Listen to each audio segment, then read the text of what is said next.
ఒక ఎడారి ప్రాంతంలో ఈ వ్యక్తి నివసిస్తున్నాడు. ఆ ప్రాంతంలో, ఆ ప్రదేశంలో మామూలుగా నిలబడ్డా కానీ చెమట దారలుగా కారుతూ ఉంటుంది. అటువంటి ప్రదేశంలో ఈ వ్యక్తి నివసించాడు. అయితే ఈ వ్యక్తి సామాన్యమైన వాడు కాదు. ఒక రకంగా ఆ ప్రదేశాన్ని, అక్కడి వాతావరణాన్ని కూడా ఆయనే నియమించాడు. ఆ ప్రదేశానికి వేరుగా ఉన్న, ప్రపంచంలో ఉన్న ప్రతి ప్రదేశానికి వాతావరణాన్ని కూడా నియమించింది ఆయనే.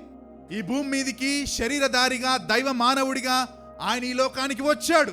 ఎన్నో అద్భుతాలు చేశాడు. మరణించిన వారిని తిరిగి లేపాడు. అద్భుతమైన ప్రసంగాలు చేశాడు. అయితే వీటన్నింటికీ ముందుగా ఇంట్లో ఆయన వడ్రంగి పనిచేశాడు. He worked as a carpenter. శరీరధారిగా ఈ లోకానికి వచ్చిన దేవుడే మానవుడిగా ఈ లోకంలో ఉన్నప్పుడు వర్క్ చేశాడు. Because the work is sacred.